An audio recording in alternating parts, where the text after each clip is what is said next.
Halo Tribuners, jumpa lagi bersama dengan saya Kusnul Asyaifah dalam tayangan Berita Lampung Terkini. Kami akan menyajikan informasi menarik dan juga ter-up-to-date seputar wilayah Provinsi Lampung. Dan inilah Berita Lampung Terkini selengkapnya. Berita pertama, tanah dicaplok, ratusan petani Gunung Bala Lampung Timur geruduk kantor BPN.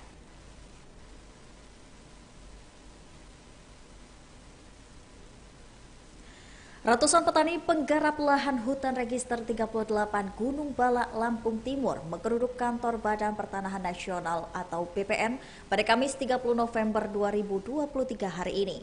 Ratusan petani tersebut berdemonstrasi lantaran tanah garapan mereka tiba-tiba dicaplok atau diambil dan sudah bersertifikat atas nama orang lain.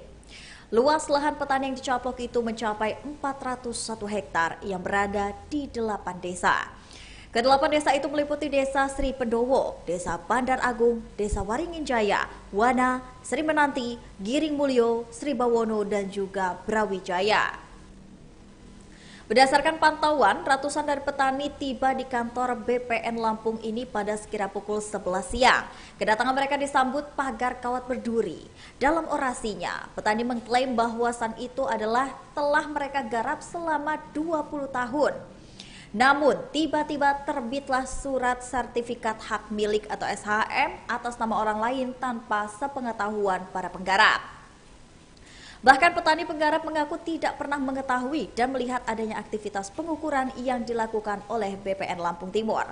Petani kemudian dikagetkan dengan adanya pihak yang tidak dikenal yang datang kepada mereka dengan membawa SHM pada tahun 2021 silam. Sejak saat itu petani belum mendapatkan kejelasan atas lahan tersebut.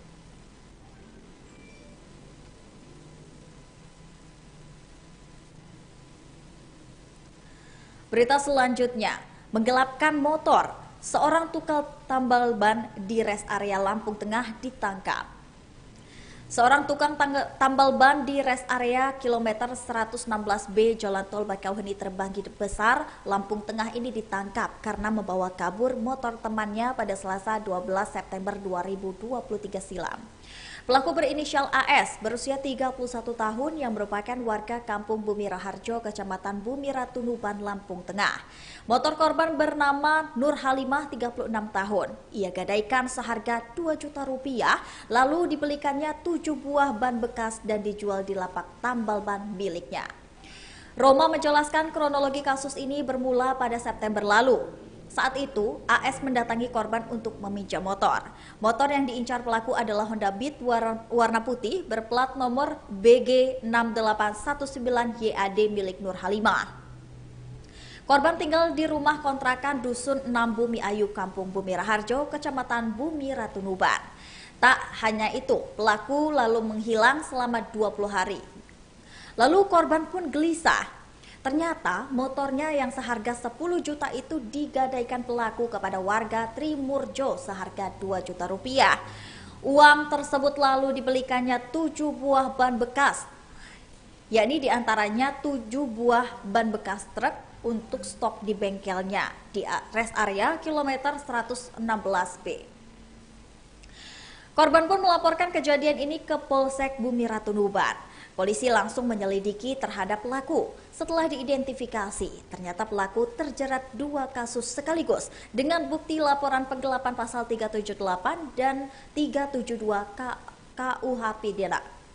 Kemudian laporan tersebut ada juga curat HP pasal 363 KUH Pidana pada tanggal 26 November 2023 pada pukul 2 siang. Pelaku ditangkap di tempat persembunyiannya yang tak jauh dari rumahnya. Sebanyak 7 buah ban mobil tronton serta STNK dan juga BPKB motor korban pun diamankan dari pelaku sebagai barang bukti.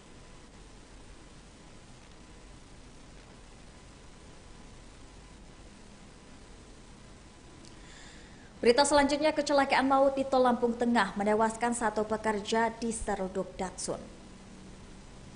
Kecelakaan maut kembali terjadi di ruas jalan tol Trans Sumatera ruas Bakauheni Terbanggi Besar kilometer 131+60 jalur A, wilayah Gunung Sugih, Lampung Tengah pada Rabu 29 November 2023 kemarin. Sebuah mobil pickup Suzuki Carry B9915 FAH milik PT HK Stone selaku pengelola dari JTTS yang sedang terparkir di bahu jalan diseruduk oleh mobil Datsun berplat nomor B1251 FOK. Akibatnya 1 pekerja tewas dan 4 korban mendapatkan perawatan serius di Rumah Sakit Harapan Bunda Lampung Tengah. Dari Kasatlantas Polres Lampung Tengah, Ibtu Wahyu Dwi Kristanto menjelaskan, kecelakaan maut itu terjadi sekira pukul 14.25 waktu Indonesia bagian Barat. Mulanya minibus Datsun ini dikendarai oleh Sapri, warga Gunung Sari, Kecamatan Lampu Kibang, Tulang Bawang Barat, melaju dari arah Bakauheni menuju Palembang. Saat berada di tol kilometer 131+60 jalur A, wilayah Gunung Sugi, minibus itu hendak menyalip mobil di jalur lambat. Saat itu di jalur lambat ada 3 unit mobil termasuk Datsun tersebut. Namun bukannya menyalip ke lajur yang kanan, pengendara Datsun malah menyalip melaju melalui bahu jalan.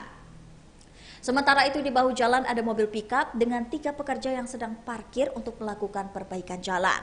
Akibat dari kejadian itu, seorang pekerja tol tewas di tempat.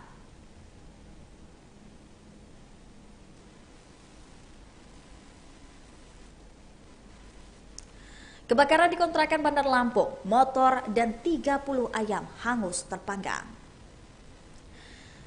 Petugas pemadam kebakaran dan penyelamatan Kota Bandar Lampung menjinakkan api di 2 lokasi yang berbeda. Kepala Damkaramat Bandar Lampung Antoni Irawan mengatakan pihaknya mendapatkan informasi adanya kebakaran di Jalan Wiratama, tepatnya di belakang depo bangunan Kelurahan Sukarame, Kecamatan Sukarame, Bandar Lampung pada Kamis 30 November 2023 sekira pukul 5:45 waktu Indonesia bagian Barat. Petugas berhasil menjinakkan api pada pukul 6:50 waktu Indonesia bagian Barat dan di rumah kontrakan Sini Haidar.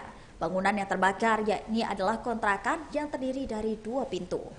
Masing-masing dihuni oleh Sulaiman 45 tahun yang juga seorang pencari rongsokan bersama dengan istrinya Turnati Yati yang berusia 40 tahun. Pengontrak kedua adalah Leni, 40 tahun, penjual pecel lele. Luas rumah kontrakan yang terbakar ini adalah 4x8 meter persegi dengan kerugian mencapai 100 juta rupiah. Mantan Camat Kedamaian ini mengatakan pihaknya mendapatkan laporan kebakaran dari Leni. Penyebab kebakaran diduga karena istri Sulaiman ini membakar sampah di depan rumah hingga menyebar ke kontrakan. Sulaiman mengatakan istrinya membakar karpet telur untuk mengusir nyamuk. Ia kaget karena melihat api sudah membesar hingga ke plafon. 1 jam berselang, petugas Damkaramat Bandar Lampung kembali mendapatkan informasi kebakaran 2 kios ikan di depan Terminal Kemiling di Jalan Ganjaran Kelurahan Sumberjo, Kemiling, Bandar Lampung pada pukul 6:27. Petugas berhasil memadamkan api pada pukul 7:20 di kios milik Suhartono yang disewa oleh Restu. Korban mengalami kerugian mencapai 75 juta rupiah. Antoni mengatakan kebakaran diduga karena korsleting listrik.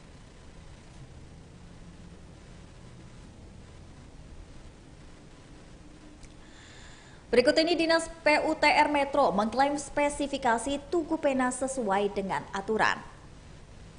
Dinas Pekerja Umum dan juga Tata Ruang Metro menegaskan bangunan Tugu Pena telah sesuai dengan spesifikasi. Dari Kepala Dinas PUTR Metro Robika Saputra mengatakan pembangunan Tugu Pena Metro Lampung ini sesuai dengan ketentuan. Pembangunan Tugu Pena Metro itu direncanakan rampung pada Desember 2023 ini. Untuk mempercepat pembangunan, Robi mengatakan pihaknya akan meminta kepada pihak konsultan untuk menambah jumlah pekerja. Diketahui sebelumnya pembangunan ulang Tugu Pena Metro ini telah mencapai 40,45% dan hal itu dikatakan oleh Kepala Bidang Cipta Karya Dinas PUPR Metro Yayu Dwi Susanti saat ditemui di ruangannya. Ia mengatakan progres pembangunan Tugu Pena Metro telah lebih dari 40%. Ia menambahkan target waktu pengerjaan Tugu Pena itu ditargetkan selesai pada 13 Desember 2023 mendatang.